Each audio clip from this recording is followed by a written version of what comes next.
Oh, hi. Um, Welcome to our vodcast leading up to Christmas, our Advent vodcast. This is number 2. Sorry, I'm just playing with some lights here, which I'm about to put outside. Need to get that done today. We kind of live out in the country, and we've got a kind of longish front garden, and it's very dark. Come 4 o'clock, it's really dark, and so lights kind of help. But some Christmas lights are good, so I've just got to work out what combination I like. Anyway, let's get rid of those for now. Lights, we were talking about prophecy yesterday. We were talking about Matthew reminding people of the prophecy that was made 800 years before by the prophet Isaiah, of one who would walk the streets. Well, I don't know if they had streets particularly, but walk the countryside of Israel. In fact, would walk around Galilee and would be from Galilee. This was 800 years before Jesus set foot physically on Galilee. Now, I mentioned yesterday prophecy or predictions.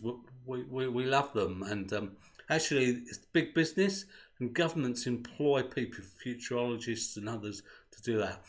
I love looking at some of the old predictions and seeing what happened to them. And back in the early 90s, and that's not very long ago, one of these big think tanks called RAND, and they were involved in the birth of the internet and in many other sort of big things, space, NASA and space exploration.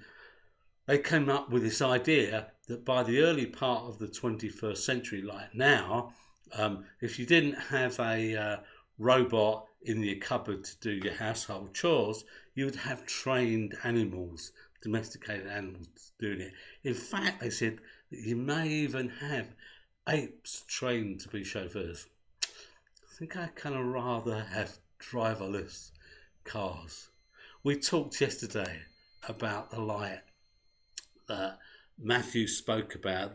The people who sat in darkness have seen a great light, and for those who lived in the land where death cast its shadow, a light has shined.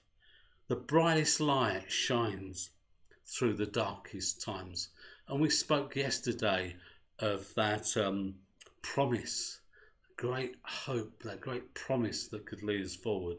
But light speaks too of protection, and I mentioned about in the dark, we turn lights on outside, that as people walk through the garden, they were able to come on and give them light and make them safe so they don't trip over. And trust me, around here, when the lights go off, it gets really, really black.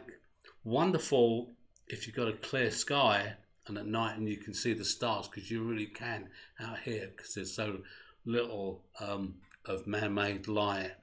But you appreciate when you move out here light, and I've mentioned before, one of the first things we ever did when we came here was I bought Pauline a torch, and she was so happy because she got a torch that she could then use and walk around in the dark out here.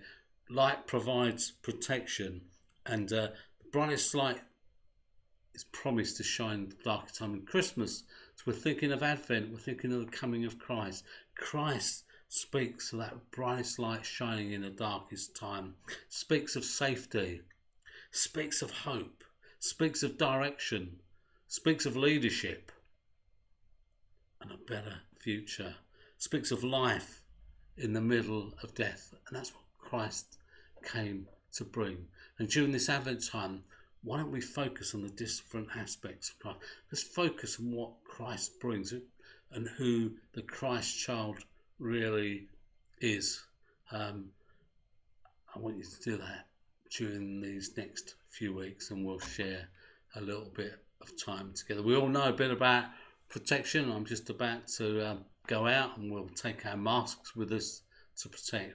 But thank God for the light of Christ who shines on us, that promise of protection that we can be assured of. God bless you. Have a great day, and I look forward to catching up with you tomorrow.